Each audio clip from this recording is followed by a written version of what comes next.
C'est la chambre de ton référent ici? Oui. Donc de mon deuxième référent qui est là depuis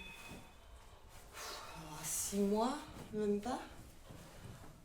Voilà, qui est le plus jeune de la maison. Voilà, donc moi j'ai une référente fille, c'est mon premier référent garçon, ce qui change un peu la relation. En quoi ça change la relation d'avoir un garçon plutôt qu'une fille? Bah, ça c'est en fonction un peu de tes, comment dire, de tes affinités. Moi je sais que par exemple j'ai plus de facilité avec un garçon qu'avec une jeune fille. Parce que voilà, les filles souvent c'est des cas plus psy, avec des choses très enfouies, des doubles discours, des trucs un peu plus cachés. Les garçons souvent c'est pour des faits de violence, pour des choses très concrètes en fait, qui sont vraiment très visibles, hein, et très travaillables. Donc ici, par exemple, ce jeune-ci, il est arrivé et on sentait qu'il avait une énorme colère en lui, parce qu'il est placé depuis 12 ans alors qu'il n'a que 14 ans. Donc voilà, et qu'il ne comprend pas forcément pourquoi est-ce qu'on l'a séparé de sa famille pendant si longtemps et qu'est-ce qui se passe, quoi. Et donc forcément, ça le met très en colère. Et tu lui réponds quoi quand il pose cette question? Bah, c'est compliqué, voilà, parce que dans l'absolu, on est tous bien d'accord qu'un enfant ne devrait pas être séparé de sa famille, voilà, mais quand les violences dans la famille sont telles qui sont en danger, voilà, on leur explique ici en Belgique, en tout cas, c'est comme ça qu'on fonctionne. On ne peut pas se permettre de laisser un enfant dans une famille voilà, où il subit des violences physiques ou psychologiques et de mettre tout son avenir en danger. Voilà, même s'il y a un gros lien d'attachement avec les parents, même s'il y a un parent, ça reste un parent, même s'il est violent, s'il n'est pas adéquat, dans la tête des jeunes, ça reste leurs parents, quoi. Mais voilà, c'est ça aussi grandir, c'est de comprendre qu'à un moment donné, tu peux être en lien avec tes parents, les aimer très fort, mais te rendre compte qu'ils ont des faiblesses, qu'ils ont des difficultés, qu'ils ne sont pas adéquats, et que parfois c'est mieux pour tout le monde de sortir de la famille, quitte à retisser des liens à distance en étant de l'institution. Donc là, il a repris très fort contact avec sa maman, on l'invite ici souvent, mais la maman elle-même peut dire qu'elle n'est pas capable là d'élever son fils. Donc voilà, c'est un petit Toi, t'es deuil. capable de l'élever, toi? Je pense pas que je sois capable seule d'élever n'importe quel jeune ici, surtout que ce sont des jeunes qui sont très très abîmés et qui donc font preuve de beaucoup de violence.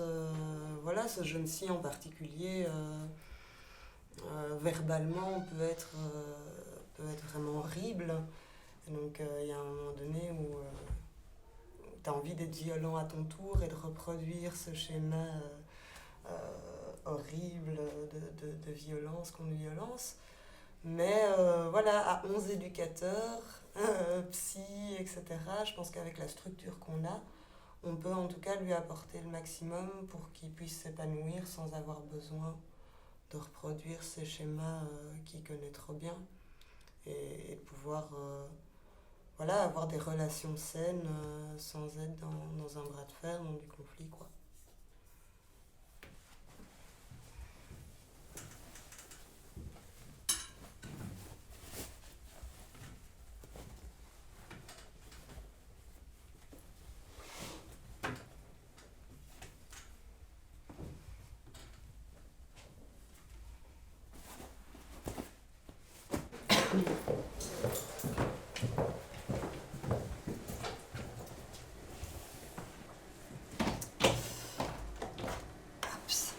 Donc ici, voilà, on a un accès vers les sorties de secours et donc vers le toit. Le toit où se passe plein d'histoires drôles et moins drôles. Donc c'est là que les jeunes sortent pour fumer leur pétard, ça c'est pas trop mal. Voilà, mais c'est là aussi qu'ils viennent pour faire leur tentative de suicide, ou en tout cas leur menace. Donc dernièrement, on a 2 jeunes filles, dont l'une dont je suis la référente, qui voilà, par un pari un peu obscur, il y en a une des deux qui est montée sur le toit, l'autre a fermé la fenêtre derrière elle. Donc la version officielle, c'est qu'elle ne savait plus rentrer, seulement quand on est venu ouvrir la fenêtre, elle ne voulait plus revenir à l'intérieur. Donc là, à ce moment-là, nous, on ne prend pas de risque et on appelle les pompiers directement. Donc c'est assez impressionnant parce qu'on a les pompiers qui viennent avec la grande échelle directement, ils sont nombreux. Et donc ils viennent ici et là il y a toute la négociation avec la jeune qui commence. Donc là c'était assez dur parce que c'est une jeune qui a l'habitude de s'en prendre à elle-même, de se faire du mal, d'attenter à ses jours. Et donc là, nous, à ce moment-là, en tant qu'éducateurs, on est vraiment sur la corde où on a peur que, même par accident, elle fasse un faux mouvement ou quoi et qu'elle tombe. Et en même temps, on ne peut rien faire. Et donc, on est tous dans le couloir à regarder les pompiers s'agiter, négocier. Et on retient tous notre souffle très très fort. Voilà, on la voit même pas parce que c'est très étroit. Et donc, on est juste en train de se ronger les ongles et d'attendre de la voir enfin passer cette fenêtre et être saine et sauf. Et donc ça arrive quand même assez régulièrement et c'est notre hantise numéro 1. Voilà, c'est les jeunes qui montent sur le toit et qui essaient de jeter en bas.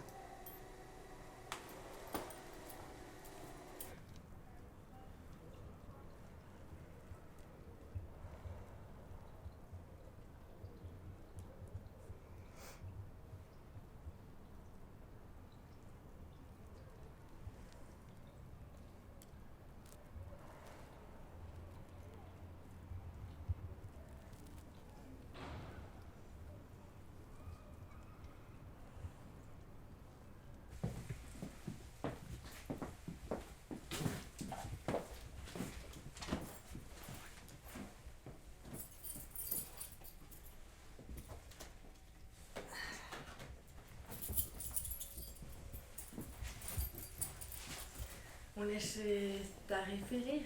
Oui, voilà, référée depuis plus d'1 an maintenant. Voilà, celle qui me fait vivre les plus grosses émotions, tant positives que moins, on va dire. Voilà, pour le moment, c'est assez tendu entre nous deux. C'est assez compliqué, je me suis beaucoup remis en question. Voilà, et en fait, le gros choc dernièrement, c'est qu'elle m'a dit qu'elle voulait rentrer en famille chez sa maman. Voilà, ce qui m'a fait assez mal, même si on se dit qu'on doit rester professionnel, j'avoue que sur le coup, ça m'a bien démoralisée. Qu'est-ce qui t'a fait mal? Parce que Le rejet? Mais parce que je sais que chez sa maman, ça va pas aller, jamais. Qu'il faut absolument pas qu'elle rentre en famille. Et en fait, je sais qu'elle rentrera pas.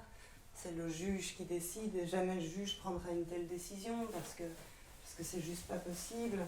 Mais je sais aussi que si elle me le dit à moi, c'est me dire je préfère rentrer en famille que d'être ici avec toi. Et ça c'est dur parce qu'effectivement ça fait 2 mois qu'on se dispute beaucoup parce que je lui demande, voilà, elle vient d'avoir 16 ans et je lui demande des choses, je sais pas, peut-être un peu trop dures, voilà, mais je veux juste qu'elle réussisse dans la vie, et donc je suis très fort sur son dos à lui demander de grandir, de prendre en maturité. Voilà, c'est une jeune qui est hyper chouette, souriante et tout.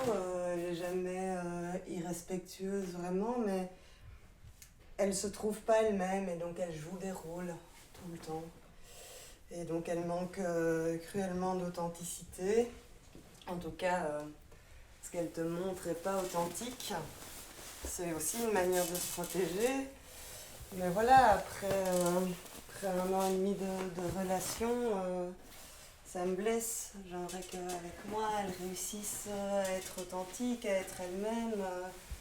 Parce que je me sens en échec. Je me dis que si avec moi, elle ne sait pas être elle-même, c'est qu'elle ne me fait pas confiance. Et donc là, tu te remets en question, tu te dis comment je fais, est-ce que j'ai fait des conneries, est-ce que j'ai été trop dure, ou au contraire, est-ce que je l'ai mis trop dans du coton, est-ce que je m'attache trop, est-ce que j'ai pris trop de distance. Et voilà, moi j'ai tendance à me flageller intérieurement, et là vraiment, ça a été un gros choc. J'ai eu vraiment très fort besoin de mes collègues pour me rassurer, pour me dire que les jeunes qui ici sont abîmés, que de s'attacher à quelqu'un c'est dur pour eux, et elle s'est fort attachée à moi comme je me suis fort attachée à elle.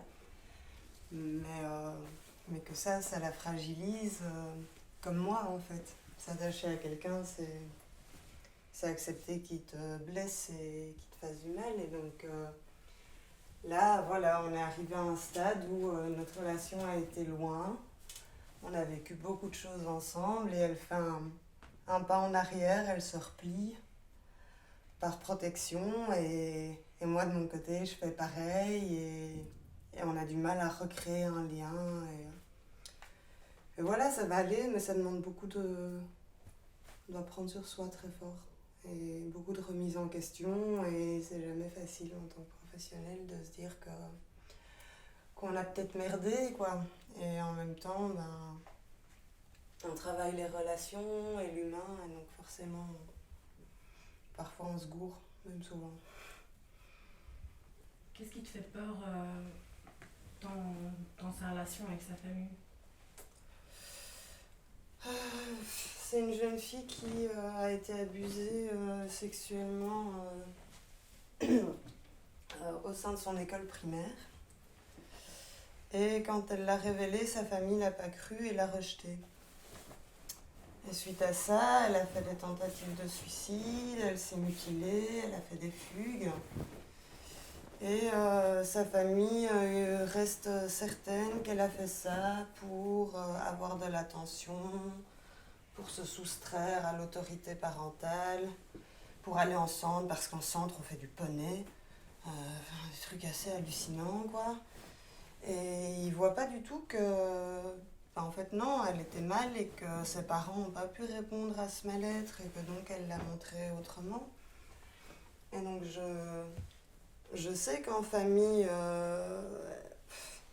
elle sera accompagnée par un discours où en fait elle doit plus, elle, prendre soin de ses parents que l'inverse. On appelle ça de la parentification, mais quand c'est pas reconnu, c'est terrifiant en fait de demander à une jeune fille de prendre soin de sa maman, de lui montrer qu'elle l'aime, que tout va bien, que voilà, alors qu'en fait tout va pas bien. Et donc elle a besoin d'avoir une place pour grandir, pour être elle-même, mais aussi pour dire que ça va pas.